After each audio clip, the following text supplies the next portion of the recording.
কে এলো। আসছি আসছি।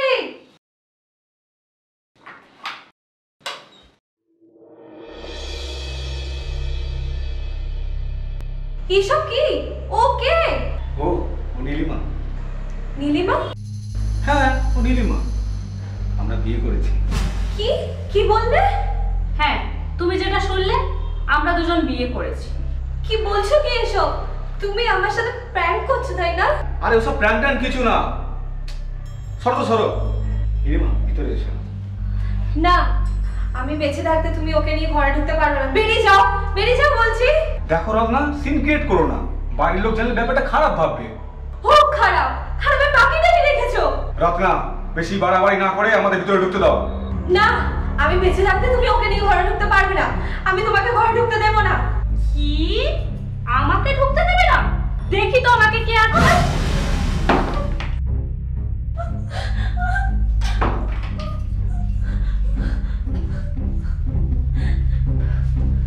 বেরিয়ে যা, বেরিয়ে যা বলছি আমার বাড়ি থেকে। আমাকে বাড়ি থেকে বের করে দিবি? বেশি বাড়াবাড়ি করলে তোকে এই বাড়ি থেকে বের করে দেবো, বুঝেছিস? আমি কি দোষ করেছি বলো, যে তুমি আমাকে এইভাবে শাস্তি দিলে? বলো না, বলো বলো। আরে সরো তো সরো, তোমার ঘ্যাঙ্গানি আমার একদম ভালো লাগে না। তুমি বিয়ে করেছি, কোথায় একটু আনন্দ করবো, তা না আমি অশান্তি জুড়ে দিয়েছি। চলো। না, আমি বেঁচে থাকতে তুমি ওকে নিয়ে ঘরে ঢুকতে পারবে না। কি? পারবে না। চলো চলো।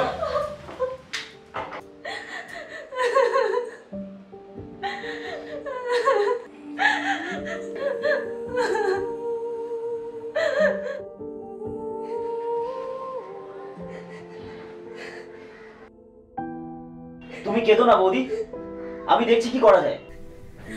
আর কি দেখবে, সবই আমার পোড়া কপাল। ভেঙে পড়ো না বৌদি, বিপদের সময় ভেঙে পড়তে নেই।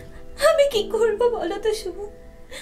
10 বছর ধরে তোমার দাদার সংসারে দাসী ভিত্তি করে এখন আমি কোথায় যাব বলো তো? কোথাও যাবে না তুমি। কিন্তু তোমার দাদা যে বলেছে আমাকে আমার পথ দেখে দিতে। বলুক, এই বাড়ি বাবার, সুতরাং আমারও সমান ভাগ আছে। মা তো অনেকদিন হলো আমাদের ছেড়ে চলে গেছেন। তুমি আমার সেই মায়ের জায়গায়, মায়ের অধিকারে আমার অংশে থাকবে। কিন্তু কোনো কিন্তু নয়। আর আমিও দেখছি ওই মহিলা এই বাড়িতে কি করে থাকতে পারে।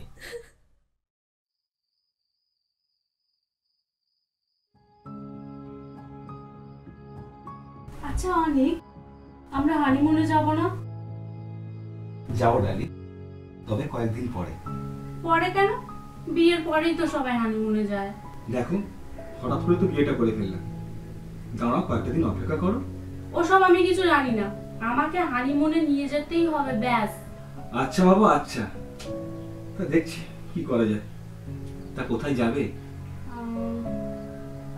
তা আগের বারে তুমি তোমার ওই কালী পেতনি বউকে কোথায় নিয়ে গেছিলে? রত্নাকে আমি দার্জিলিং নিয়ে গেছিলাম। দার্জিলিং? তাহলে আমি কাশ্মীর যাব। কাশ্মীর? সে তো অনেক খরচ, আর তাছাড়া নতুন একটা কন্ট্রাক্টে আমি অনেকটা ইনভেস্ট করে ফেলেছি। কে? আমি শুভ। আয় ভেতরে আয়। কিছু বলবি? এসব কি শুনছি দাদা? তুই নাকি আবার বিয়ে করেছিস? আয় বস। ছি দাদা ছি, তোর লজ্জা করলো না? ঘরে এমন লক্ষ্মী প্রতিমার মতন বৌদি থাকতে তুই আবার বিয়ে করেছিস? লক্ষ্মী না আরো কিছু, ওই তো কালী পেতনির মতো দেখতে। সাবধান, আপনি আপনার সীমা ছাড়াবেন না।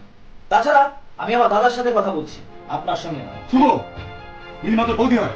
আমি মানি। তাছাড়া আমি ভেবে পাচ্ছি না যে ঘরে একটা বউ থাকতে তুই আবার একটা বিয়ে করলি কি করে? রত্নাকে আমি ডিভোর্স দেবো। কি? হ্যাঁ, রত্নাকে আমি ডিভোর্স দেবো। না, সেটা বোধহয় সহজ হবে না। কেন? কারণ বৌদি আমার কাছে মায়ের মতো, আর সেই বৌদির সামনে ঢাল হয়ে দাঁড়াবো আমি। পিড়িটা একেবারে উতলে উঠছে। না গো নীলিমা, রত্না শুভর মায়ের মতো, আর শুভ যদি... চিন্তা করো না, তোমার ওই ভাইকেও আমি ঠিক ম্যানেজ করে নেব।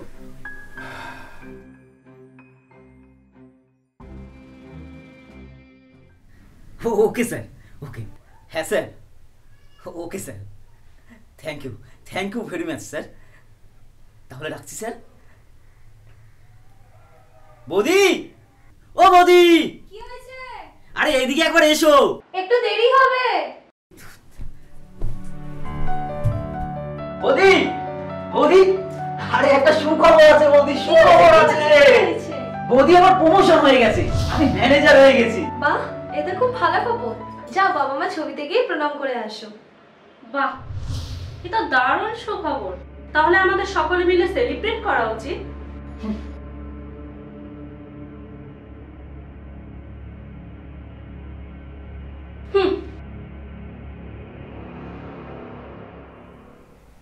হ্যালো,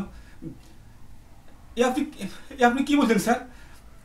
এই কন্ট্রাক্টটা ক্যান্সেল হলে আমি শেষ হয়ে যাবো স্যার। অলরেডি আমি প্রচুর টাকা ইনভেস্ট করে ফেলেছি। সরি মিস্টার রানি, আমার কিচ্ছু করার নেই। আপনি কাল একবার অফিসে এসে আপনার টেন্ডারটা ফেরত নিয়ে যাবেন। হ্যালো হ্যালো স্যার, আচ্ছা ফোনটা কেটে দিল।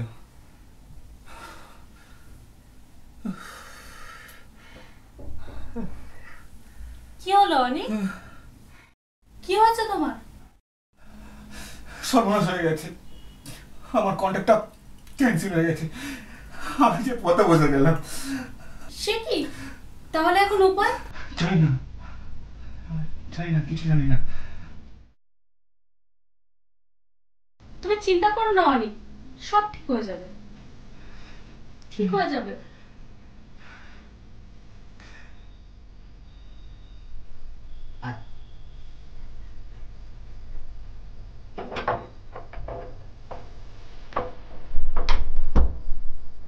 কি হয়েছে, দরজা বন্ধ করে দিলি কেন?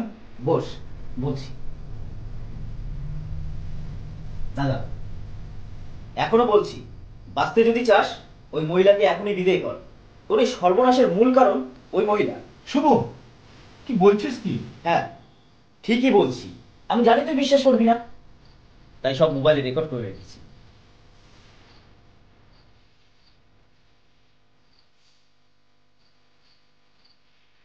এই দেখ। দেখো জয়ন্ত, আমাকে আমার পুরো পাওনাটা কিন্তু দিয়ে দাও। আরে আমি তো তোমার সমস্ত কাজ করেই দিয়েছি, আর অনেকের সিগারেট কোটেশন অ্যামাউন্টটা তোমাকে জানিয়ে দিয়েছি, আর কন্ট্যাক্টটাও তো তুমি পেয়েছো, তাই না? থ্যাংক ইউ নীলিমা, তুমি তোমার প্রাপ্য পেয়ে যাবে, চিন্তা করো। এখন তোমার সুপার স্বামীর কি অবস্থা?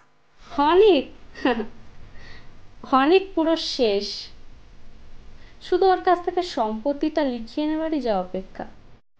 Very good, carry on. যাক, ফোনে আর বেশি কথা বলবো না, জানো তো দেয়ালেরও কান আছে। ওকে রানী। Okay by.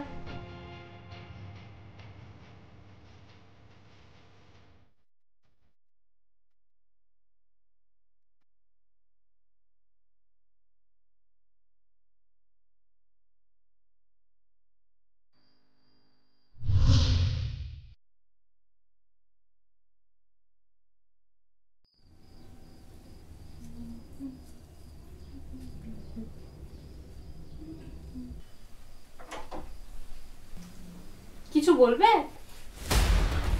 কি করছো? শয়তানি, এই জন্য তুই আমার সঙ্গে ভালোবাসার অভিনয় করেছিস? বেরিয়ে যা, বেরিয়ে যা আমার বাড়ি থেকে। ও, তাহলে তুমি সব জানতে পেরে গেছো মিস্টার অনিক। ভালোই হয়েছে। যাক, এবার তুমি তোমার সমস্ত সম্পত্তি আমার নামে লিখে দেবে, নইলে কি? নইলে বাড়িতে একটা বউ থাকা সত্ত্বেও আমাকে বিয়ে করার অপরাধে তোমাকে জেলে ঘানি করাতে হবে।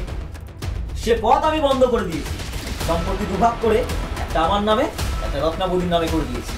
অনেক হয়েছে, বেরো বেরো বেরো আমার ঘর থেকে, বেরো বেরো বেরো বেরো বেরো। আমি কিন্তু ছাড়বো না, কাউকেই ছাড়বো না, বলে দিচ্ছি। বেরো বেরো আমার বাড়ি থেকে, বেরো বেরো বেরো।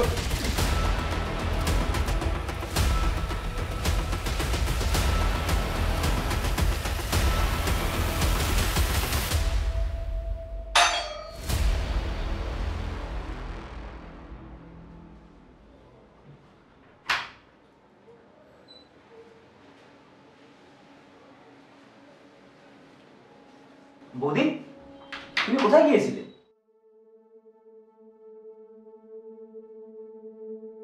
এটা কি?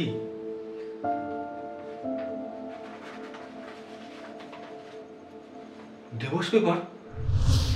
হ্যাঁ, আর অপেক্ষা করতে পারলাম না, তাই নিজেই গিয়ে উকিলের কাছ থেকে ডিভোর্স পেপার রেডি করে নিয়ে এলাম। বৌদি, চোখের সামনে সবকিছু দেখে আর সহ্য করতে পারলাম না ভাই। তোমরা ভালো থেকো। রত্না, তুমি চেনো না রত্না, আমি ভুল করেছি রত্না, অনেক বড় ভুল করেছি। শুভ আমার চোখে আঙুল নিয়ে আমার ভুল দেখিয়ে দিয়েছে। হ্যাঁ বৌদি, দাদা আজ ওকে বাড়ি থেকে বের করে দিয়েছে। তুমি ফিরে এসো বৌদি।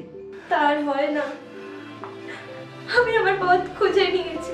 কোথায় যাবে তুমি? এই কুৎসিত খালো অপারের কথা নাই বা ভাবলে। তাড়াতাড়ি একটা বিয়ে করে নিও ভাই, আর নিজের যত্ন নিও। রত্না, রত্না, তুমি আমায় ছেড়ে যেও না রত্না, আমায় ছেড়ে যেও না রত্না।